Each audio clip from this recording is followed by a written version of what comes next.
उपवर्गीकरणाचा मोठा प्रश्न या सरकारने उभा केलेला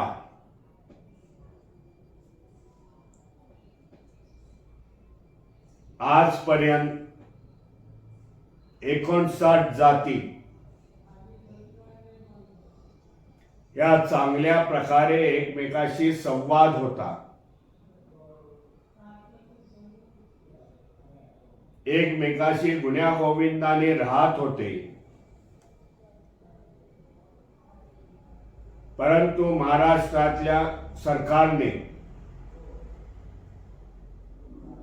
या उपवर्गीकरणाच्या माध्यमामधून यांच्यामध्ये फूट पाडण्याचा प्रयत्न सुरू केलेला आहे।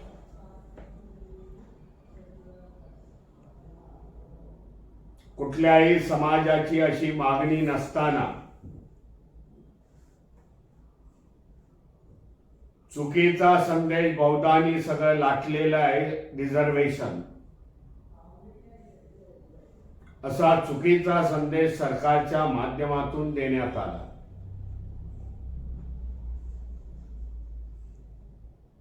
ज्या उपवर्गीकरणाच्या माध्यमातून कोणाचंही भलं नाही, समाजामध्ये तेढ वाढू शकते।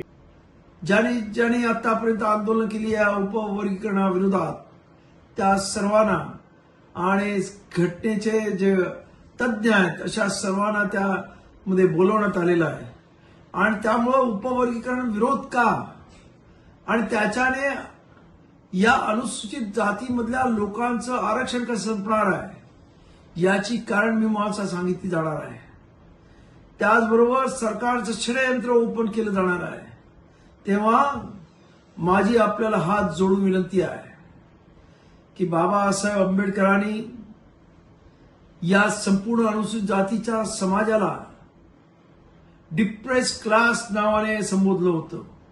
बाबासाहेब यांना कधी जात समजत नव्हते, तर हा एक वर्ग आहे ज्याच्या स्पर्शाने सुद्धा विटाळ होतो असा हा वर्ग। त्यांना एकत्र करून बाबासाहेबांनी या डिप्रेस क्लासला आरक्षण दिलं होतं। पण दुर्दैवानं आज या आरक्षणामध्ये जाती निर्माण करून आपसामध्ये लढवण्याचा प्रयत्न सरकार करत आहे। तेव्हा माझी आपल्या सर्वांना कळकळीची विनंती आहे, अनुसूचित जातीमधल्या सर्व लोकांना की आपलं आरक्षण वाचवायचं असेल तर वर्गीकरण संघर्ष परिषद यासाठी आयोजन केलेलं आहे। सर्व मागासवर्गीयाच्या नेत्यांनी या परिषदेला हजर राहावं असं मी आवाहन करतो।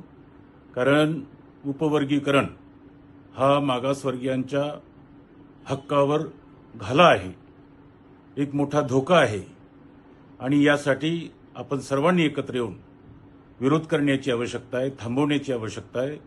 अन्यथा आपल्या समाजावर फार मोठा अन्याय झाल्याशिवाय राहणार नाही। आणि यासाठी संभाजीनगरला मी नामदेव सदाशिवराव फुलपगार, माजी नगरसेवक तथा प्रदेश महासचिव, राष्ट्रीय ढोर समाज संघटना महाराष्ट्र व अखिल भारतीय गुरु रविदास समता परिषद नांदेड, सर्वांना माझा जय गकया, जय रविदास, जय भीम। सध्या महाराष्ट्रामध्ये जे वातावरण चालू आहे त्या वातावरणासंदर्भात बोलायचं म्हणजे शासनाने घातलेला अबकड उपवर्गीकरणाचा घाट, त्यामुळे अनुसूचित जाती प्रवर्गातील 59 जाती 59 जातीमध्ये भयभीत वातावरण निर्माण झालेलं आहे। फक्त एकाच माझ्या समाज बांधवांच्या म्होरक्यांना हाताशी धरून अबकड उपवर्गीकरण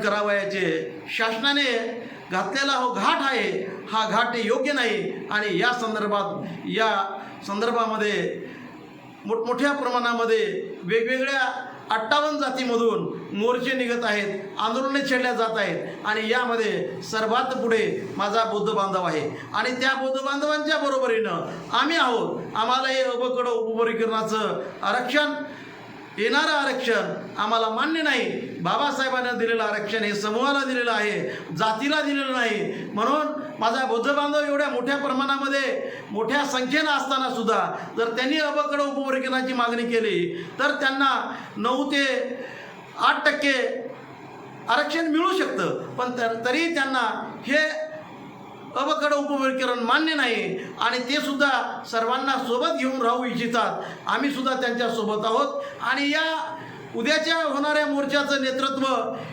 विश्ववंदनीय डॉक्टर बाबासाहेब आंबेडकर यांचे नातू